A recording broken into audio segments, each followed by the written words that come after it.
Hi hello Telangana రాష్ట్ర ప్రజలందరికీ నమస్తే గుడ్ మార్నింగ్. ఈరోజు మన ప్రజావాణి తెలుగు దినపత్రికలోని మెయిన్ పేజ్ అండ్ వార్తా విశేషాలు ఎట్లా ఉన్నాయో చూద్దాం. దయచేసి వ్యూవర్స్ అందరు వీడియోని లైక్ చేసి ఒక సోషల్ మీడియా గ్రూప్స్లో షేర్ చేయవలసిన కోరుతున్నాం. వార్తా వివరంలోకి వెళ్దాం. మన సాక్షిగా మహిళా బిల్లుకు మద్దతు ఇవ్వండి. మహిళా శక్తిని గౌరవించడానికి ఐదో పెద్ద అవకాశం. మహిళలను గౌరవించేందుకు సమిష్టిగా కృషి చేద్దాం. ఎంపీలకు ప్రధాని మోడీ పిలుపు. పార్లమెంట్లో ప్రవేశపెట్టిన మహిళా రిజర్వేషన్ల బిల్లుకు మద్దతు ఇవ్వాలని ఎంపీలకు ప్రధాని నరేంద్ర మోడీ పిలుపునిచ్చారు. పార్లమెంటు సభ్యులంతా మన సాక్షికి అనుగుణంగా ఓటు వేయాలని విజ్ఞప్తి చేశారు. దేశంలోని మహిళా శక్తిని గౌరవించడానికి ఇది గొప్ప అవకాశమని ఆయన కొనియాడారు. మహిళలకు తగిన హక్కులను కల్పించడంలో అందరం సమిష్టిగా చరిత్ర సృష్టించాలన్నారు. ఏకాభిప్రాయంతో ఈ సవరణ ఆమోదించాలని కోరారు.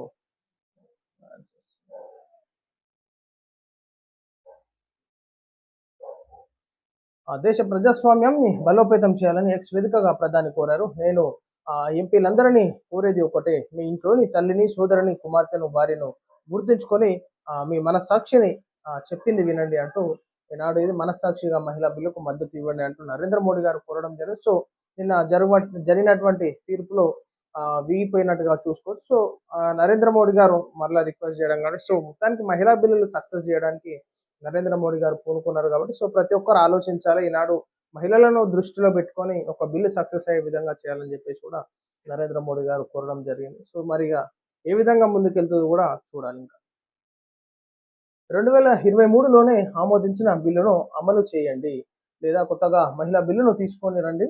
ప్రస్తుత బిల్లు మహిళా సాధికారత కోసం పెట్టింది కాదు. ఆ ముసుగులో దేశ రాజకీయ చిత్రపటాన్ని మార్చే ప్రయత్నం. బీసీ, దళితులు, మైనార్టీలు, మహిళల పట్ల క్రూర చర్య చర్చలో మోడీ ఓ మెజిషియన్ అంటూ రాహుల్ తీవ్రంగా విమర్శించారు. రాహుల్ తీరుపై మండిపడ్డ స్పీకర్ బిర్లా. సో ఇదంతా ఒక ఎలక్షన్ స్టంట్ అని చెప్పేసి రాహుల్ గాంధీ గారు అంటా ఉన్నారనమాట. సో ఈనాడు మహిళల పేరుతోని రాజకీయం చేసేటటువంటి కుట్ర నరేంద్ర మోడీ గారు పూనుకున్నారని చెప్పేసి ఇటు రాహుల్ గాంధీ గారు వర్షన్ చెప్తా ఉన్నారనమాట. రేవంత్ అసదుద్దీన్ ఓవైసీ ఫార్ములా, ఉత్తరాది దక్షిణాది పేరుతో విషం చిమ్ముతున్నారు. కాంగ్రెస్ బీఆర్ఎస్ ల తీరుపై మండిపడ్డ కిషన్ రెడ్డి. సో మొత్తానికి కాంగ్రెస్ బీఆర్ఎస్ ల తీరుపై ఈనాడు మహిళా బిల్లుకి డీలిమిటేషన్ కి సపోర్ట్ చేయకపోవడం, సో దక్షిణాది ఉత్తరాది అంటే చెప్పేసి ఈనాడు రాజకీయ పరంగా ఘర్షణలు సృష్టించే మాటలు రేవంత్ రెడ్డి గారు మాట్లాడుతున్నారు. సో రేవంత్ రెడ్డి గారు ప్రస్తుతం సేమ్ అసదుద్దీన్ లానే ఉంది. సో ఇద్దరు ఒకటే అని చెప్పేసి చెప్పుకొచ్చారు. సమ్మె విరమిస్తున్నట్లు ప్రకటించిన ఆర్టిజన్లు. విద్యుత్ శాఖ ఆర్టిజన్ల జేసీ చైర్మన్ సతీష్ రెడ్డి సీఎండీతో చర్చలకు ఆదేశించిన డిప్యూటీ సీఎం. సో మొత్తానికి సమ్మె విరమిస్తున్నట్లు ప్రకటించిన ఆర్టిజన్లు. సో వాళ్ళకి ఖచ్చితంగా కార్మికులకు న్యాయం చేయాల్సిందిగా కోరుతున్నాం. ప్రపంచానికి ఇరాన్ శుభవార్త. హర్ముజ్ జలసంధి తెరిచి ఉంటుందని ప్రకటన. ఇరాన్ ప్రకటనతో భారీగా తగ్గిన ఆయిల్ ధరలు. ప్రపంచానికి ఇరాన్ శుభవార్త అందించింది. హర్ముజ్ జలసంధిని తెరిచి ఉంచినట్లు ప్రకటించింది. ఇజ్రాయెల్, లెబనాన్ల మధ్య కాల్పుల విరమణ ఒప్పందం జరిగినందున ఈ నిర్ణయం తీసుకున్నట్లు ప్రకటించింది. ఇరాన్ ప్రకటనతో ప్రపంచవ్యాప్తంగా క్రూడ్ ఆయిల్ ధరలు అమాంతంగా పడిపోయినట్టుగా చూసుకోవచ్చు. సో మొత్తానికి ఇరాన్ ప్రకటనతోని ప్రపంచానికి శుభవార్త చెప్పినట్టుగా చూసుకోవచ్చు. హర్ముజ్ జలసంధిని ఓపెన్ చేసి పెడతాం, సో ప్రజలకు ఇబ్బంది కలిగించేటటువంటి ఉద్దేశం అయితే మాకు లేదు. కానీ సో మొత్తానికి ప్రకటనతో భారీగా తగ్గిన ఆయిల్ ధరలు అన్నట్టు కూడా చూసుకోవచ్చు. కొంచెం ఊరట లభించినట్టుగా చూసుకోవచ్చు. తేజస్వి వ్యాఖ్యలను తొలగించేలా చేయండి. కిషన్ రెడ్డిని కోరిన మంత్రి పొన్నం. లోక్సభలో మాట్లాడిన వ్యాఖ్యలపై చర్యలు తీసుకోలేం. మంత్రి పొన్నం లేఖపై డీజీపీ శివధర్ రెడ్డి స్పష్టీకరణ. సిగాచి బాధితులను నట్టేట ముంచారు. కోటి పరిహారం హామీ ఇచ్చి మరిచిన సీఎం. మరోమారు మండిపడ్డ హరీష్ రావు. సిగాచి ప్రమాద బాధితులకు ఇచ్చిన హామీని కూడా నిలుపుకోలేక తన అసమర్థతను సీఎం రేవంత్ రెడ్డి మరోసారి చాటుకున్నారని BRS deputy floor leader Harish Rao విమర్శించారు.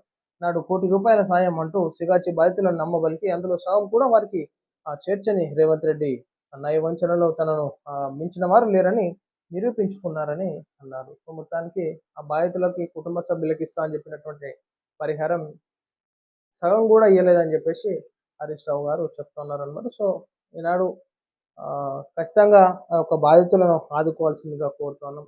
రాష్ట్ర ప్రభుత్వం ఇచ్చిన హామీ ఏదైతే ఆ బాధితులకు ఉండదో, సో కుటుంబ సభ్యులు, పిల్లలు ఉంటారు కాబట్టి ఖచ్చితంగా వాళ్ళకి న్యాయం చేయాల్సిందిగా కోరుతున్నాం.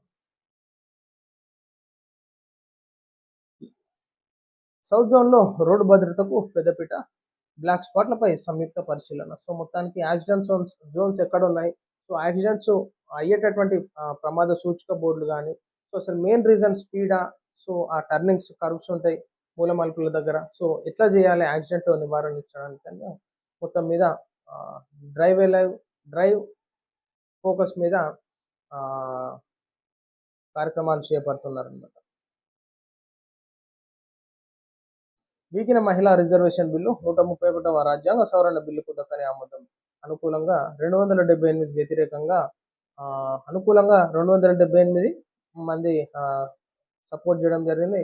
వ్యతిరేకంగా 211 ఓట్లు.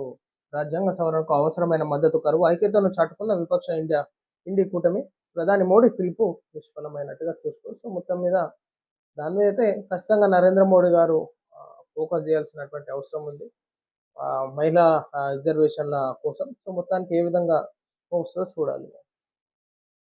30 లక్షలకు పైగా ధాన్యం సేకరణ చేపట్టని కేంద్ర మంత్రి ప్రహ్లాద్ జోషికి సీఎం రేవంత్ వినతి.